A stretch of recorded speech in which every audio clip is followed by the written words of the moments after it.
Si ton cœur est roi, quand il appellera, si ton cœur est roi, j'entends. Si mon cœur est roi, quand il m'appellera, je serai là.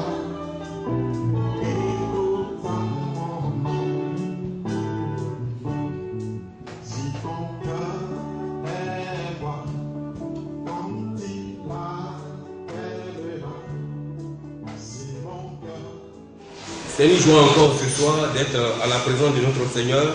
Amen. Cela n'est pas si facile, étant toutefois sur la terre des hommes. Et nous savons tous que la vie de Dieu est un combat. Alléluia. Amen. Et cela fait un bon moment. Un bon moment. Et tout ce que le Seigneur fait est toujours bon. Amen. Vous voyez que ce n'est pas facile sur cette terre, mais c'est Dieu qui conduit toutes choses. Amen.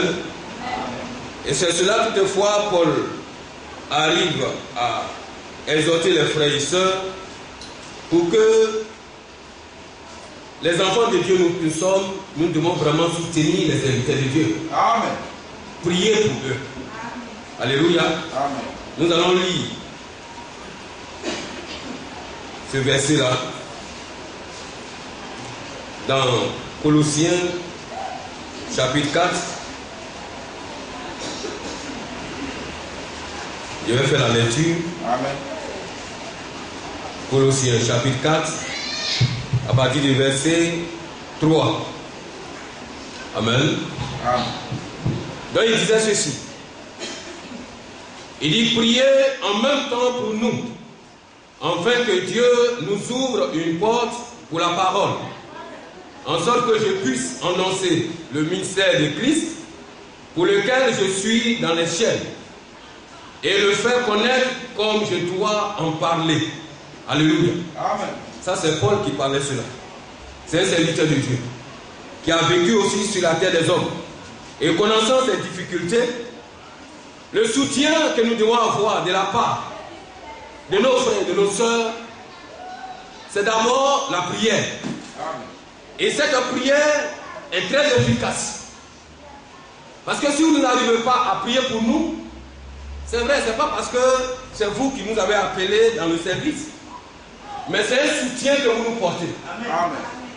Et celui qui nous a appelés dans ce service, vous implorez sa grâce sur ses enfants, afin qu'ils soient disposés à véhiculer la parole, vraiment dans la réalité et dans la vérité. Amen.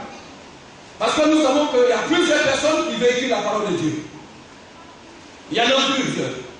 Mais pour que cette vérité soit bien coordonnée, il faut que vous nous souteniez. Alléluia. Amen. Et mon absence était souvent ce combat que je menais sur la terre, c'est vrai. C'est pour souvent aussi le bien-être physique. Et souvent lorsqu'il y a un travail ici, on s'en va pour pouvoir permettre à soutenir un peu la famille. Et cela fait quelques mois. Les frères et moi, nous étions un peu éloignés selon l'éducation du corps de Christ. Mais aujourd'hui, Dieu m'a fait grâce d'être au devant de vous. Amen. C'est une grâce pour moi. Et la Bible dit que cette grâce ne vient pas des hommes, mais ça vient de Dieu. Je ne mérite pas, mais c'est Dieu qui m'a toujours donné cela. Et nous sommes là pourquoi? C'est pour édifier le corps de Christ. Dans la parole de Dieu. Pas nous-mêmes notre parole, mais c'est dans la parole que le Seigneur nous a donnée pour vous apporter. Et un véritable enfant de Dieu n'a pas été choisi pour lui-même. Alléluia. Rien de là au Dieu de là. Un serviteur de Dieu n'a pas été choisi pour lui-même. Il a été choisi pour être utile et un canal pour édifier le corps de Christ. Amen. Et donc Éphésiens nous interpelle à cela. Parce que si nous prenons Ephésiens 4, à partir du verset 11, que nous pouvons commencer à lire cela, il dit, et il a donné les uns comme apôtres, les autres comme prophètes, les autres comme évangélistes, les autres comme pasteurs et docteurs, pour le perfectionnement des saints en vue de l'œuvre du ministère et de l'éducation du corps de Christ. Amen. Voilà notre utilité. Alléluia. Amen. Donc, un serviteur de Dieu qui est là n'est pas là pour juger, mais c'est pour instruire, pour exhorter, comme la parole nous indique dans 2 Timothée chapitre 3. Il dit l'écriture qui a été inspirée de Dieu a été inspirée pour un but, pour enseigner, pour corriger, pour instruire, pour convaincre, emmener l'homme dans la justice. Amen.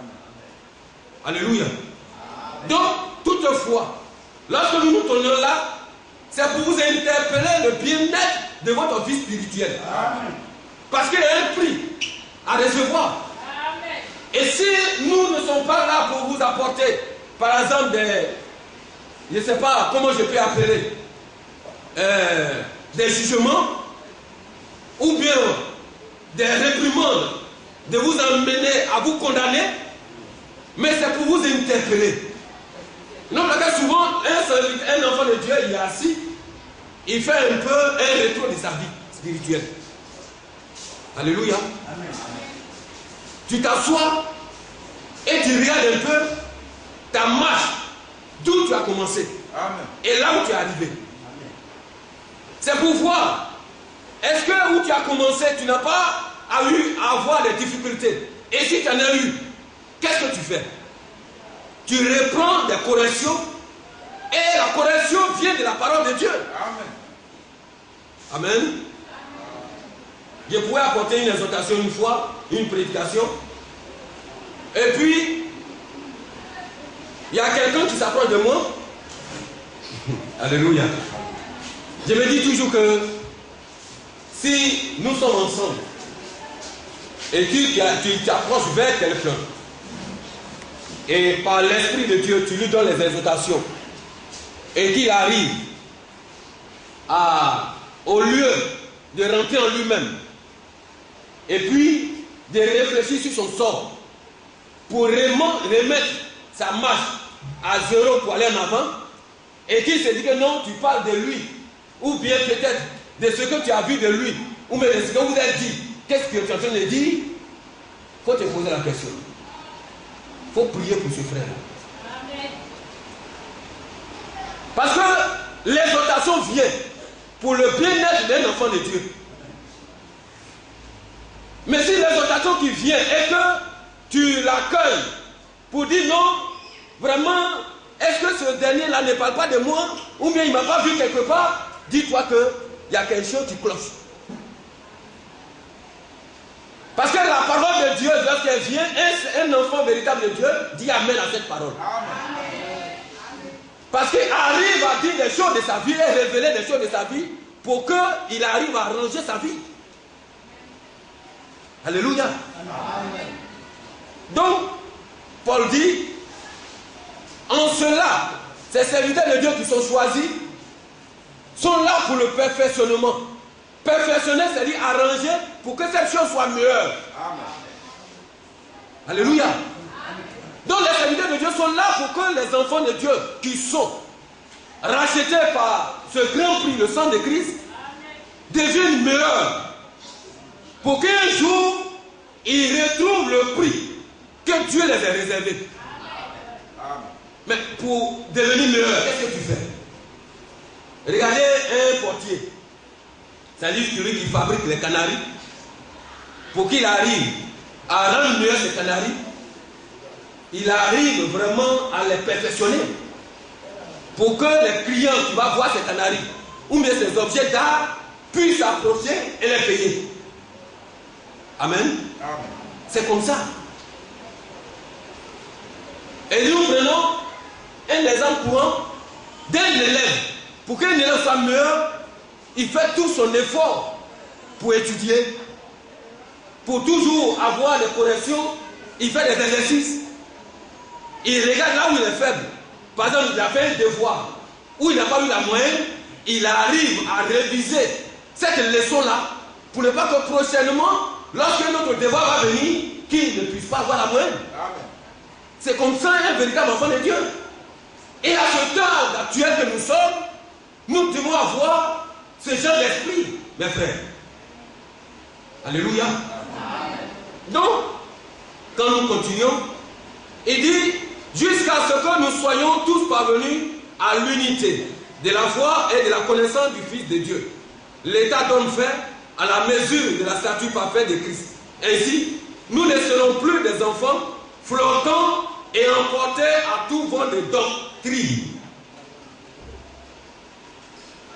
Alléluia. Amen. Souvent quand je lis ce passage, j'ai réfléchi beaucoup à ça. Et puis je regarde ma vie.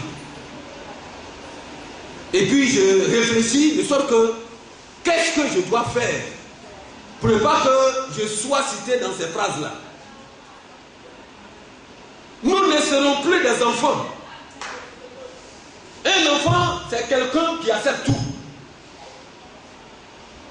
Il est jeté dans les bras de n'importe qui que ce soit. Il écoute tout. Il admire tout. Et la Bible dit que nous ne devons pas être ces enfants-là. Nous ne serons plus des enfants. Comment? Quel enfant que tu ne devais pas être? Or, nous sommes les enfants de Dieu. Mais la Bible dit là, nous ne devons pas être des enfants qui doivent être flottants et emportés à tout vent de doctrine. Amen. Donc si j'ai la parole, comment je dois me comporter étant d'être meilleur pour ne pas se pavader. Et quand on dit non, voilà telle doctrine qui est là, je cours, ou bien voilà telle chose qui est là, je cours, comment je dois faire pour être un enfant enraciné de la doctrine de Christ véritable? Comment? C'est la parole. C'est toujours en contact avec la parole de Dieu. Alléluia. Donc, nous sommes appelés à être ainsi des enfants véritables et ne pas être par la tromperie des hommes, par leur ruse dans les moyens de séduction. Voilà un peu comment nous devons avoir, nous devons être. Et dans ces derniers temps, les serviteurs de Dieu nous ramènent et réfléchissent nos mémoires sur un peu la vie de Christ, la divinité de Jésus-Christ. Nous parlons de cette divinité, pourquoi? Parce que nous comprenons qui nous adorons. Pour que nous connaissons véritablement celui avec qui nous marchons. C'est là que tu arrives à connaître celui que tu adores. Qui tu adores au juste, mais qui il est. Quelle est sa nature? C'est là. Et donc laquelle le Seigneur ne fait rien en vain. Or, ces choses, ces messages, il y a longtemps, même depuis Ézéchias, depuis longtemps, mais Dieu permet de ramener cela pour rafraîchir notre mémoire, pour être des enfants assis dans la doctrine de Christ. Parce qu'à ce temps où nous sommes, il y a beaucoup de choses qui se passeront et qui sont en train de se passer. Beaucoup de choses. Et ceux qui sont faits, aujourd'hui, sont emportés par ce vent-là. Alléluia. Et nous allons voir quelque chose.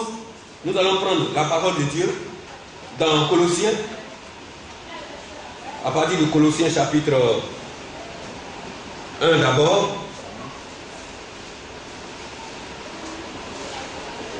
À partir du verset 15. Amen. Amen. Colossiens chapitre 1. À partir du verset 15. Verset 15. Oui. Le Fils est l'image du Dieu invisible, le premier-né de toute la création. Car en lui ont été créées toutes choses qui sont dans les cieux et sur la terre, les visibles et les invisibles, trône, dignité, domination, autorité. Tout a été créé par lui et pour lui. Amen. Oui, continue. Amen.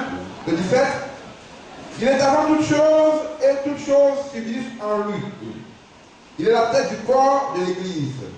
Il est le commencement, le premier né d'entre les morts, afin d'être en tout le premier.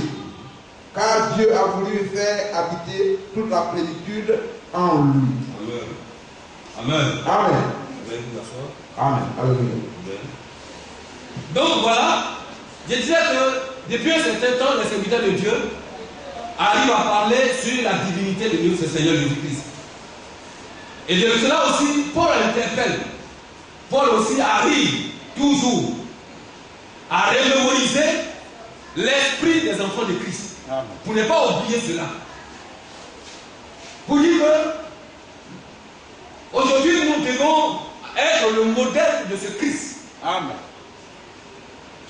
Être le modèle de ce Seigneur Jésus-Christ étant Dieu vivant sur la terre des hommes. Amen. Pour dire en dehors de lui, il y a peu d'autres personnes. Qui est Dieu? L'Esprit est venu en chair, qui est notre Seigneur Jésus-Christ Sauveur. Donc en cela, tout est rempli en lui. Tout est en lui.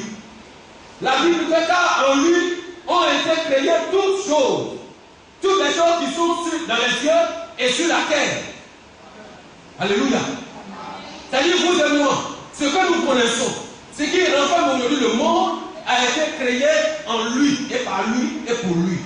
Amen. Amen. Donc quelqu'un d'autre ne peut pas venir vers nous. Pour ne pas que quelqu'un d'autre, les serviteurs de ce temps actuel, dans ce temps où nous sommes, ne doit pas venir vers nous pour nous dire que Jésus-Christ est un autre. Que chacun, un enfant véritable de Dieu, doit croire à cette parole-là. Amen.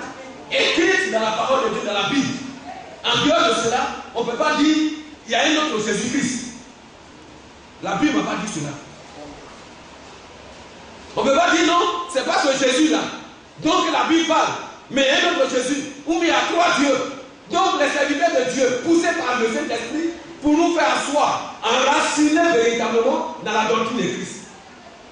Donc mes frères, c'est ce que nous devons être. Et la Bible nous interpelle d'être le modèle. Le modèle de qui? Pas le modèle d'un homme, mais être le modèle de Christ. Christ qui nous a rachetés. Et il a dit, il est avant toute chose. Et quand nous continuons, le verset 20, il a voulu par lui tout réconcilier avec lui-même, tant ce qui est sur la terre que ce qui est dans les cieux, en faisant la paix par lui, par le sang de sa croix.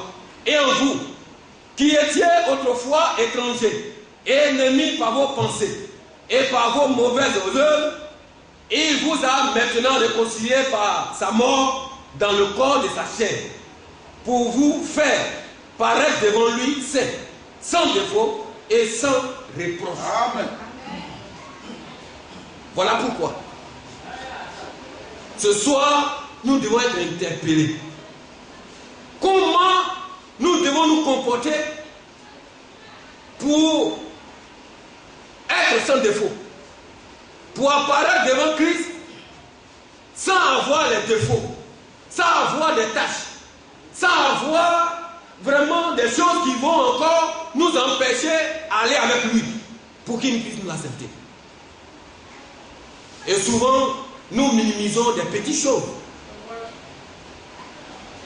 C'est vrai que nous sommes chrétiens, nous avons pris notre baptême et présentement les requêtes qui sont données, poussées par le Saint-Esprit, données par le serviteur de Dieu, on voit là, on a besoin de l'Esprit de Dieu. Amen. Mais la Bible dit que l'Esprit de Dieu est donné à celui qui obéit à la parole de Dieu. Amen. Alléluia. Comment je dois recevoir l'Esprit de Dieu? Mais si je dois recevoir le, si je cherche d'être baptisé par le Saint-Esprit, il faut que j'arrive à obéir au commandement de notre Seigneur Jésus-Christ. Raison pour laquelle nous allons lire le passage de Colossiens à partir du verset chapitre 3, le verset 5. Amen. Amen. Colossiens, chapitre 3, verset 5. Oui. Faites donc mourir ce qui est dans vos membres terrestres. Oui. La débauche, l'impureté, les passions, les mauvais désirs, la cupidité, qui est une idolâtrie. Amen. Amen. On va aller doucement.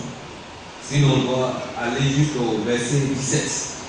Et c'est le verset 17, ceux qui veulent suivre, et souvent qui prennent les notes, qu'on appelle thème, c'est le verset 17 qui est notre thème. Amen. De Colossiens chapitre 3, à partir du verset 5 jusqu'à verset 17. Donc c'est le verset 17. Et que nous voulons, que je vais lire rapidement avant de revenir au verset 5. Il dit, et quoi que vous fassiez, en parole ou en œuvre, faites tout au nom du Seigneur Jésus. Amen. Voilà ce que le Seigneur nous interpelle les uns les autres. Il dit, tout ce que je dois faire, si je dois parler à mon frère, tout acte que je dois poser, il faut que cela soit agréable à mon Dieu, le Seigneur Jésus-Christ. Ce n'est pas pour faire plaisir à mon frère, par exemple à lui-même, mais toutefois mon existence sur la terre des hommes est donc déjà appelé par le Seigneur Jésus-Christ, étant son Fils, tout acte, toutefois que je dois poser, ça doit vraiment glorifier le nom de Dieu. Amen. Et sinon, je ne dois pas le faire. Amen. Amen. Et donc, laquelle le Seigneur dit, pour que nous arrivions à parler, nous devons tourner l'autre langue 7 fois. Amen. Pourquoi? Pour ne pas dire quelque chose qui doit blesser mon frère ou ma soeur. Parce que désormais, tout ce que je dois faire doit glorifier le nom de Dieu. Amen. Même si c'est un païen, quel comportement il doit avoir en face de lui, pour ne pas qu'il arrive à insulter le nom de Dieu. Amen. Par mes comportements, par mes actes et mes réactions. Donc dans le milieu où nous devons être, la Bible dit de faire mourir désormais nos membres. C'est vrai que Dieu parle de là des membres spirituels. Ces membres physiques que nous avons, tu ne peux pas faire mourir ton bras. Comment tu vas arriver à attraper des objets, ou bien ton bic, ou bien peut-être lorsque tu es en face d'un ordinateur, ou bien tu es au bureau, que tu dois travailler dans le service où Dieu t'a orienté, si les deux bras ne fonctionnent pas, comment tu peux arriver à travailler? Et si tes membres qui sont les pieds, s'ils sont morts, si tu ne marches pas, comment tu peux arriver à aller au travail? Mais la Bible dit ceci, de faire mourir qu'un membre. Il dit, ces membres qui sont terrestres, il y a la débauche. Alléluia. Amen. Il y a la débauche. La débauche, automatiquement, nous voyons que quelqu'un qui est débauché, c'est celui qui court de femme en femme, ou bien de garçon en garçon. Mais il y a aussi une débauche spirituelle que souvent nous minimisons.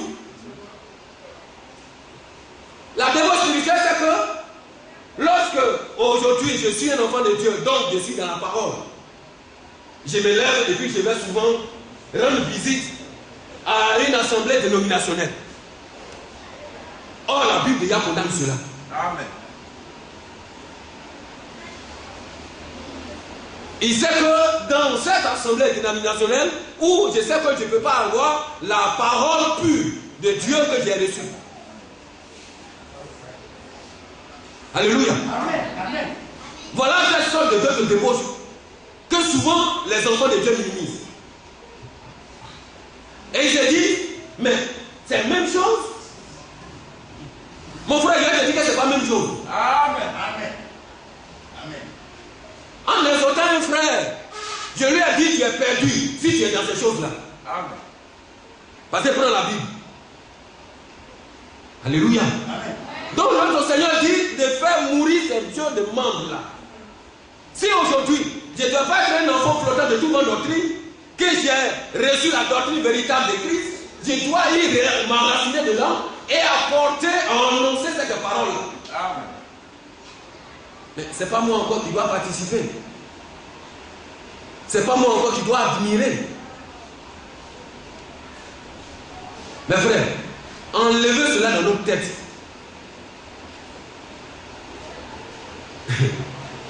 Un jour, je pourrais recevoir un témoignage de quelqu'un, il n'est plus ici déjà. Il dit, ouais, lorsqu'il vient ici, quand il voit d'autres assemblées, là-bas, il y a des gens qui parlent en langue, il y a des gens, il y a la manifestation du Saint-Esprit. Vraiment, les gens tombent ici, des révélations par-ci, par-là. Mais quand il vient, il ne voit pas ça. Il dit, mon frère, qu'est-ce que tu appelles révélation? Il dit, c'est vrai qu'il y a la parole. Il dit donc cela fait déjà la première partie.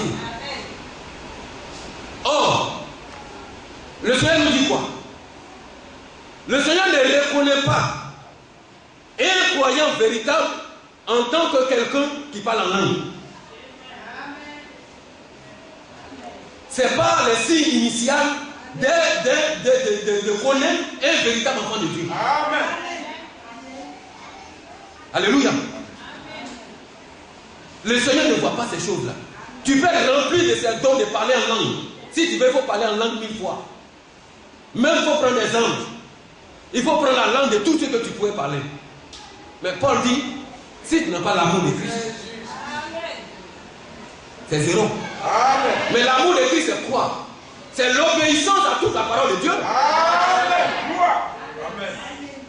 Notre Seigneur reconnaît l'enfant véritable de Dieu, celui qui obéit à toute sa parole. Ce n'est pas lui qui parle en langue. Ce n'est pas quelqu'un qui vient qui guérit les malades. Les miracles, c'est signe sur ceux qui craignent la parole de Dieu. Alléluia. La parole de Dieu ne suit pas ces signes. Et donc, il a dit, voilà les signes qui accompagneront ceux qui auront cru. Amen. Alléluia. Amen. Donc, déjà, ayant la parole de Dieu, et que le diable n'arrive pas à obéir à cette parole,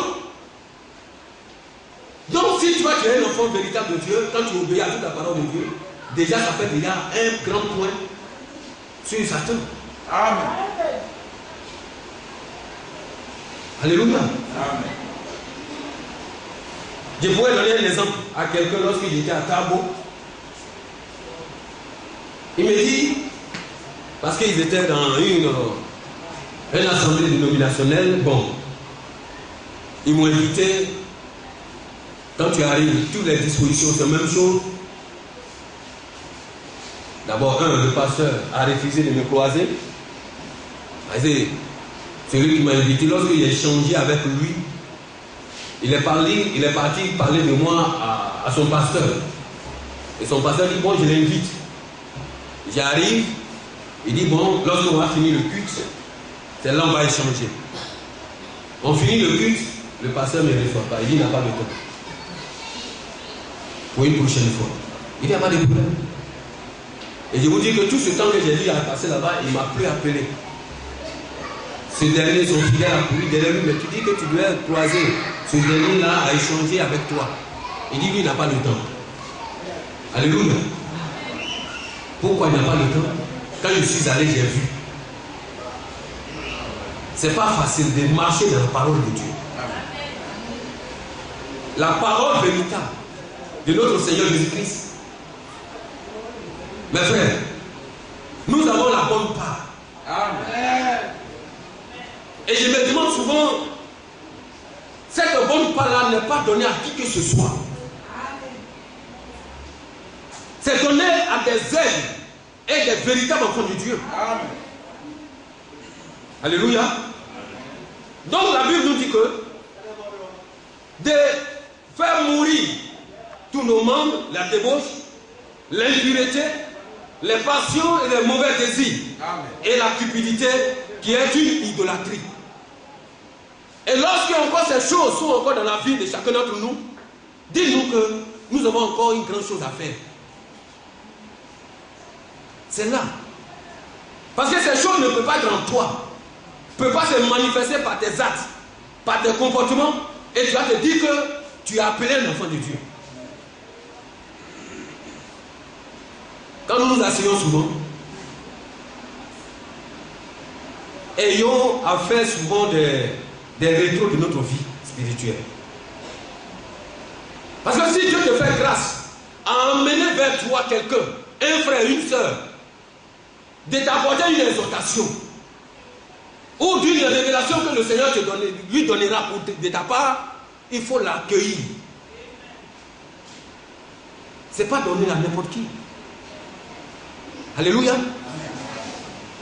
Et il dit, c'est à cause de ces choses que la colère de Dieu vient sur les fils de la rébellion. Et lorsqu'on parle de la rébellion, c'est quelqu'un qui refuse l'exhortation qui lui a été apportée. Et Dieu dit qu'à faire à cause de ces choses-là, la colère de Dieu va descendre. Amen. Oui. Nous sommes dans la maison de Dieu. Et nous sommes interpellés pour faire connaître la vie de Dieu, la lumière de Dieu par nos comportements et nos vies. Mes frères, donc à temps actuel dans lequel nous sommes, chacun doit chercher à se débattre comment il doit faire.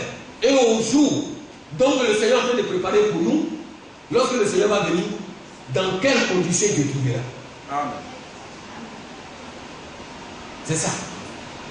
Et il a interpellé encore les enfants des chrétiens dans Matthieu, chapitre 7. D'abord, on va prendre le chapitre 3, avant le verset 10. Matthieu, chapitre 3, le verset 10.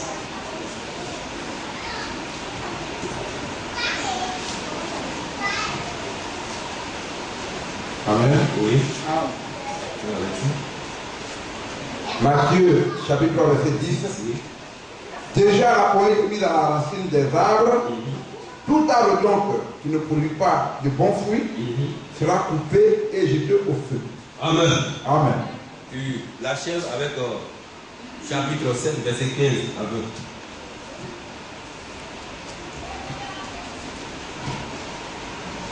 Chapitre 7, verset 15 à 20. Gardez-vous des faux prophètes. Ils viennent à vous en vêtements de brebis, mais au-dedans, ce sont des loups ravisseurs. Vous les reconnaîtrez à leurs fruits. Cueille-t-on des raisins sur des épines ou des figues sur des chardons? Tout bon arbre porte de bons fruits, mais le mauvais arbre porte de mauvais fruits. Un bon arbre ne peut porter de mauvais fruits, ou un mauvais arbre porter de bons fruits. Tout arbre qui ne porte pas de bons fruits est coupé et jeté au feu. Oui. C'est donc à leurs fruits que vous les reconnaîtrez. Alléluia. Amen.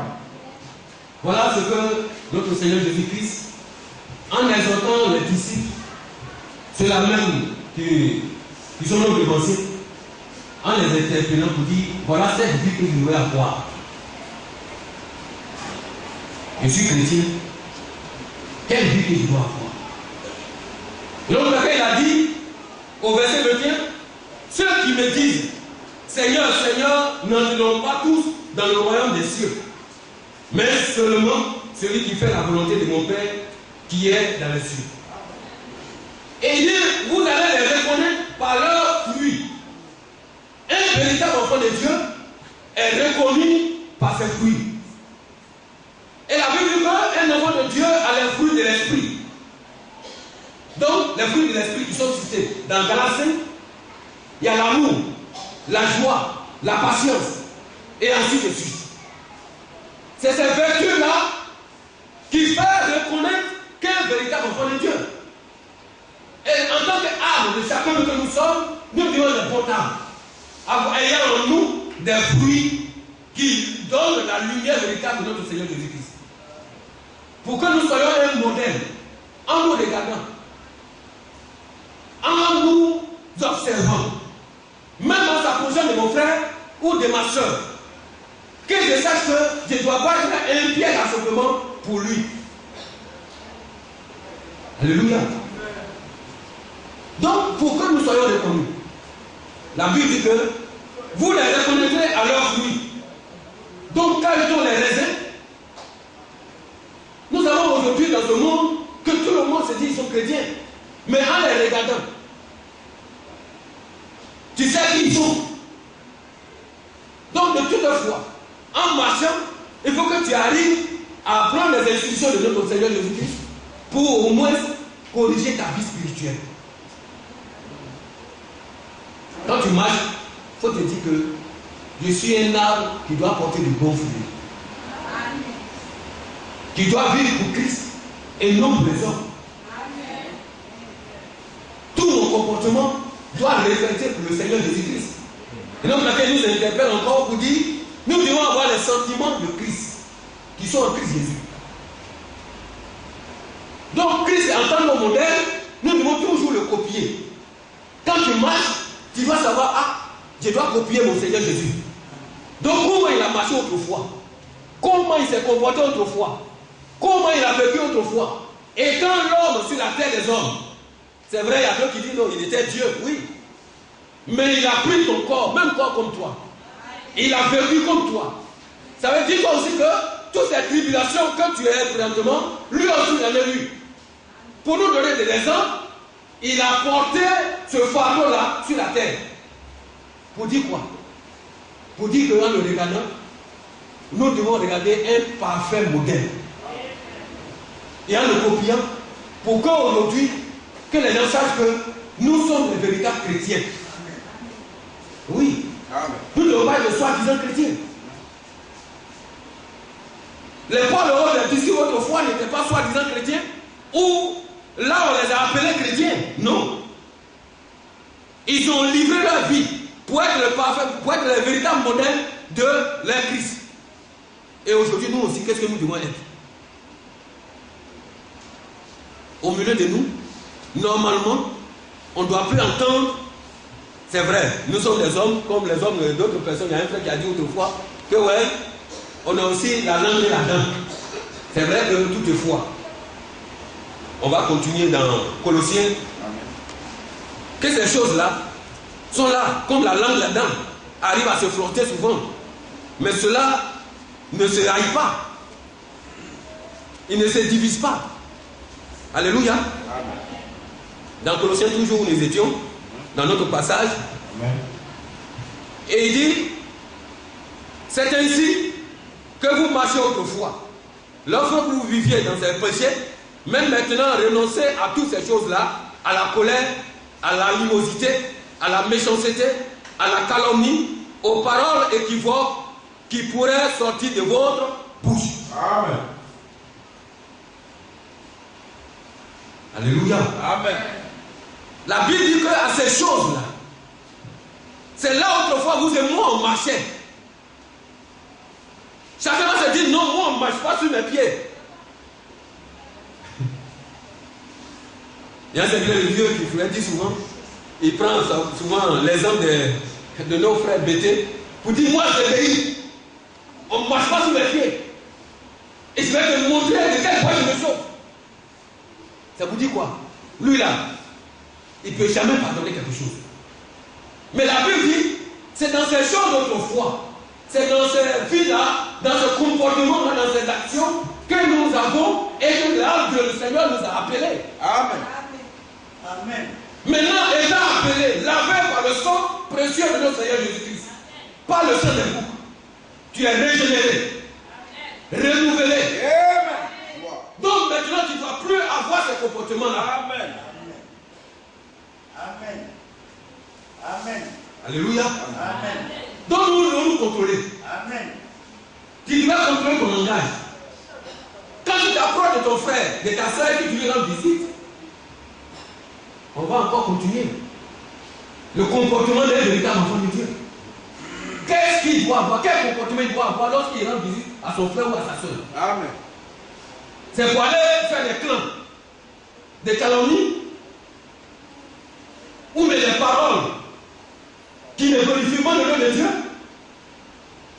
La Bible dit que lorsque nous réunissons, que tout ce qui sort de nos bouches soit des choses pour glorifier le nom de Dieu. Amen. Oui. Maintenant, qu'est-ce que je fais? Et souvent, quand on arrive, on oublie. Et c'est pas si c'est parce que si on arrive chez un frère, il nous a bien accueilli. Il a déposé une bouteille de sucrerie, on a fini de boire. Donc, notre gorge est bien dégagée. Et c'est ça qui nous pousse à dire des choses qui ne n'ont pas le nom de Dieu. Or, la Bible dit, lorsque deux personnes ou trois s'assemblent déjà, et en tant que les enfants de Dieu, notre Seigneur doit être au milieu d'eux. Amen. Mais si les choses que nous devons dire doivent chasser la présence de Dieu, mes frères, on est glorifiement le nom de Dieu. Amen. Il dit la méchanceté. C'est une méchanceté cruelle. Donc aujourd'hui, même les païens, lorsqu'ils se réunissent, ils arrivent à décapiter leurs frères ou même leurs parents. Par des paroles. C'est la parole qui a créé toutes choses. Et cette parole encore qui tue. Donc les enfants de Dieu doivent connaître l'importance de la parole. Parce que notre Dieu est Dieu de la parole. Et cette parole que nous savons a sa puissance. Lorsqu'elle sort là, elle est comme une bombe atomique. Donc nous devons la maintenir, la tenir bien. Lorsqu'elle va sortir de notre bouche, nous pour laquelle le Seigneur dit de ne pas maudire. Amen. Et il nous interprète, il dit que ces choses ne doivent pas sortir de notre bouche. Amen. Pourquoi? Parce que c'est les paroles de malédiction qui détruisent le corps de Christ, ton enfant, ton frère, ta famille. Donc désormais, tu dois avoir un comportement digne. Amen. Alléluia. Amen. Aux paroles équivoques qui pourraient sortir de votre bouche, ne mentez pas les uns aux autres. Amen. Alléluia. Amen. Est-ce que souvent nous n'arrivons pas à se mentir?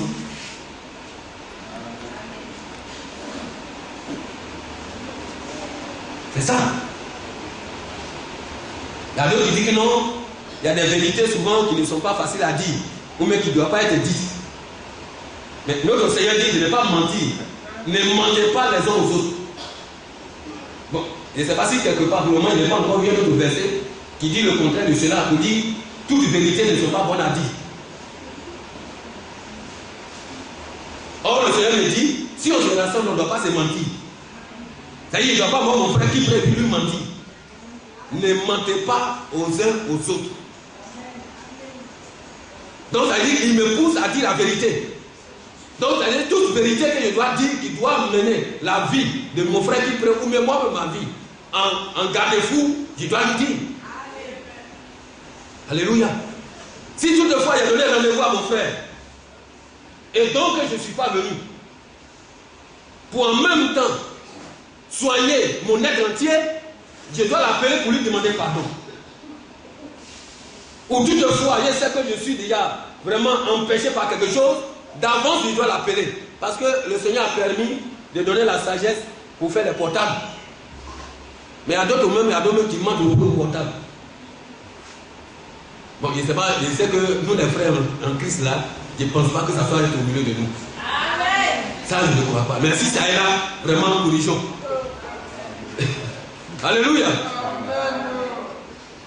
Je ne pense pas. Moi, personnellement, je ne veux pas que ça soit au milieu de nous. Mais si ça est là, corrigeons. Pourtant, que Dieu t'a donné là. D'abord, en parlant de ces paroles qui sortiront, que ton frère va écouter, doit le réjouir. Alléluia. Donc, il nous dit de ne pas se mentir. Vous étant dépouillés du vieil homme et de ses œuvres, et ayant revêtu l'homme nouveau, qui se renouvelle dans la connaissance selon l'image de celui qui l'a créé. Alléluia. L'image de celui qui l'a créé, qui est toujours notre exemple, le Seigneur Jésus-Christ. Donc là, nous sommes autrefois dans le vieil homme qui portait des choses inutiles. Maintenant, nous sommes revêtus à un homme nouveau, régénéré par un grand sang. Mes frères, on fait quoi de ça? Mes frères, on fait quoi de ça? Oui, c'est là. Et c'est difficile à d'autres pour s'humilier, pour demander pardon, pour que le pardon sorte de leur bouche. Mon frère, tu vas te coucher. Oui. Comment un frère, la Bible dit que de se pardonner mutuellement. C'est-à-dire quoi? Si moi je te demande pardon, toi aussi de ton contraire, de ton retour, tu dois me demander pardon. C'est ce qu'on appelle mutuellement. Amen. Mais si l'autre demande pardon, l'autre peut faire sa bouche, on dirait qu'il a mis scotch. Ou bien je ne sais pas, il y a des cols à fall.